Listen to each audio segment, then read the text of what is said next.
I'm working on the interior, and one of those elements, shall we say, is the back seat. You see the back seat rest looking pretty good for a 50-year-old cushion. And here we have two back seats, the seat bases, again looking rather excellent for 50 years old. But for some reason the car came with two seats, which one is this? Two right hand seats and no left hand seats. So the owners club was able to supply me with this left hand seat base, which as you see is a little bit sad, and it gets worse underneath. Now funnily enough, I did actually have a similar situation with this, which is why, as you can see, a new seat base is in place. So this is something I've been through before. The seat cushion itself, as I keep saying, 50 years old, is in remarkably good condition, but its underpinnings not so much. So what we're going to do is remove this and make a new one. Now here we are. Now I will admit that I've already taken this to pieces once. The staples that hold it all together were already removed, but it's obvious this is a piece of rather sad looking MDF, but you can see the original plywood base, or at least a slice of it, is still there. And yeah, MDF doesn't do well with wet, so sadly someone's had a go at restoring this particular seat base before, and nevertheless it's come to me as a kind of scrap part. So I'm a bit kind of sad about someone's effort having come presumably to the naught.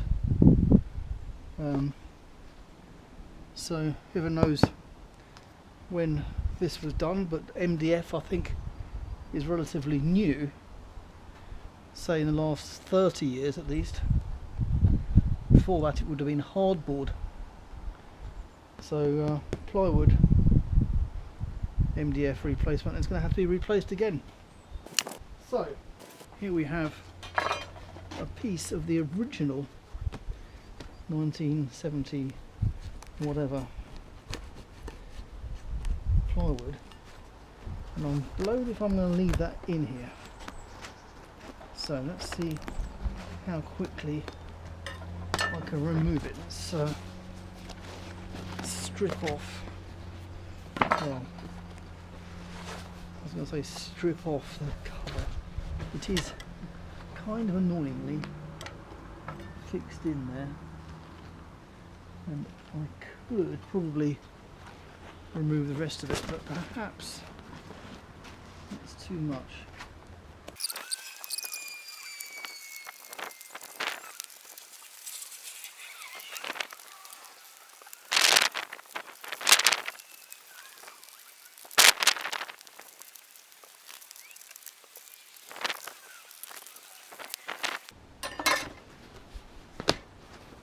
There we are then. So here's my cleaned up front rail or something. Where does it go? It's got a strange notch which I don't really understand, so I'm going to get this other one here, and it appears that the notch belongs to the straight edge on that side. So notch, wood, straight edge. So that's oopsie daisy. Let's try that again. Notch, straight edge. So there's my notch on the straight edge. Just check it's the right way up.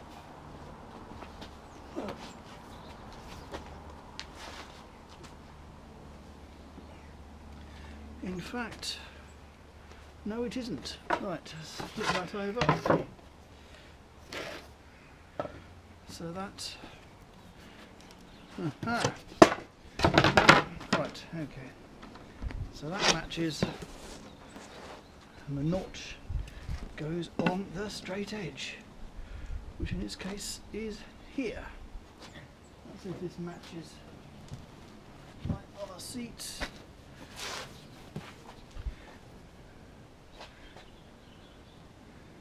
No, it doesn't. So in fact what I said about the straight edge is incorrect. It's that way around. It's the curved edge that needs to have the notch. Okay. So I just need to attach this into position, and we should be in a state where we can think about putting this cushion back on.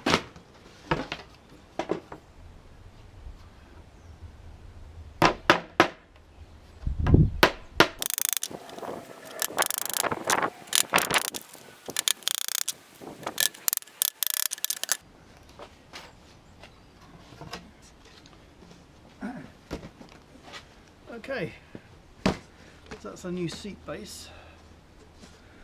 So this is my seat base, and I just need to, I think, clean up before putting this on, so as to keep the water away from the plywood. And yeah, that's the next thing. Give us a good scrub. So this is my original Gilburn 1971 to whatever seat cushion, and I remember this fabric. My father had a Mark II Cortina, which I'm pretty certain had this. Anyway, it's a bit grubby, and so I'm going to clean it. And if it comes up as well as the other one did, that should be pretty good. So I'm going to use, well, it's actually glass cleaner, believe it or not. But I'm pretty certain it's just strong detergent. So anyway, let's give it a go. I haven't got any actual upholstery cleaner at the moment.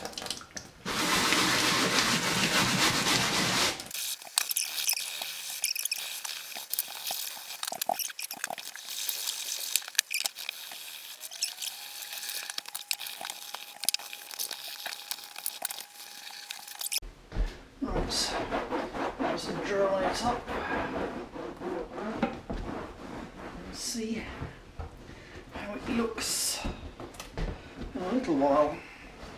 It's a bit drier. Also, the foam back is, well, damp anyway.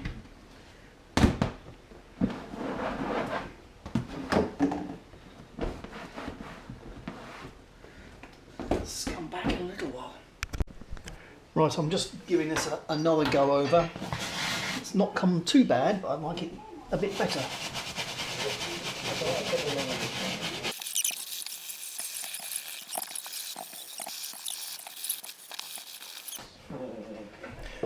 Right, I think that's probably as good as it's going to get. There is some blemishes on the front bolster, but without remaking it, I don't think I'm going to be able to sort anything out. Yeah. It's pretty good. Pretty good. So next day, and it's a heck of a lot cleaner than it was. So I shall just give it a light polish, and we can think about putting the base back on. A little bit of furniture polish, I think. Okay. It'll make it smell nice too.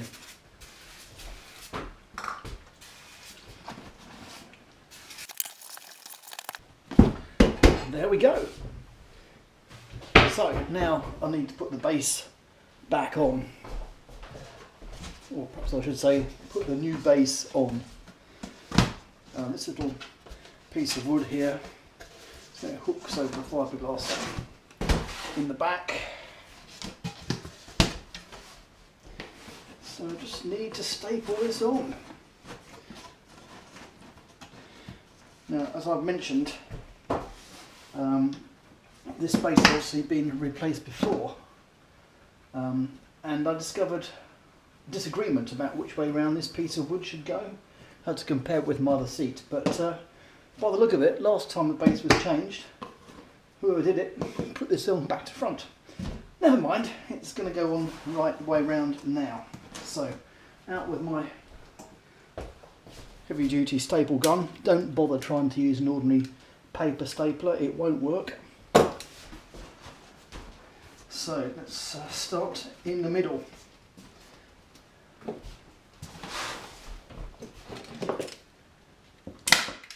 There we go.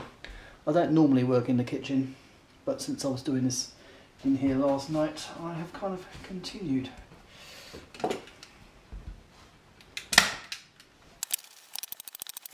Okay, I wonder if I'll have enough staples. Sod's Law says no, but I've got some more over here, which are 8mm, and not quite empty enough to fit a complete strip in, so I'll just use that, leave that for a minute. And these are the vent holes which I drilled, which were not present in the previous version of the reconditioning of this seat. They are there to stop the whole thing behaving like a bit like a balloon, and when you sit down on it, refusing to squish. That's what they're for. Anyway, see, the holes are there to let the air out. This is exactly the same as any kind of fabric upholstery, really.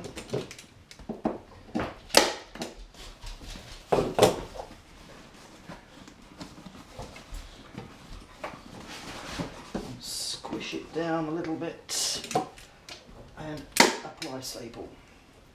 They're not going in quite as well as I might have hoped, so I might come back to this with a hammer. Okay, yeah, that's another thing I could do. Yeah, I think the previous, that's the remains of a staple. I've got a feeling that was a paper staple, which is a small fraction. Can you see that? Fraction of the size between the two different ones. So yeah, a bit of a half-assed job last time. Sorry, whoever you were.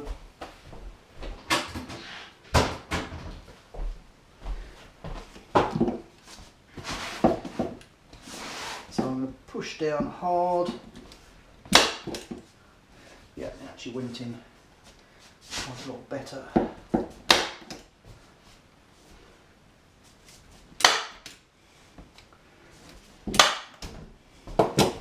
Okay, front and back edge is done.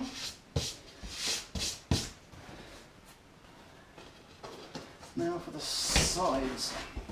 Now the cushion always wants to kind of stand up. So you just have to lean on it, basically, like that. And I'm letting it come in across the wood by, I don't know, half an inch or about a centimetre maybe.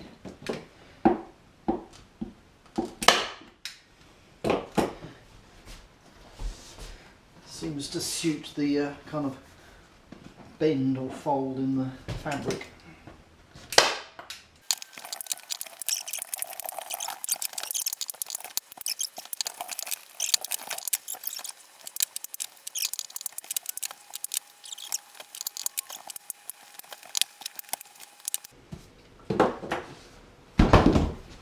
Right, well that's basically it. And it's not perfect. If you look close up you'll see some blemishes still, but I reckon for a 50-year-old seat cushion that's pretty blinking good. So here are my two seat base cushions. That's the horrible piece of MDF that was in there, and there's my nice new one. Yeah, Plus it's actually fixed on, unlike this thing. Anyway, now to put it back in the car. And here we are. 50-year-old rear seats. Obviously the back seat had the same treatment as the other cushions, and obviously the middle needs to be upholstered, but I think you'll agree that's quite spiffing.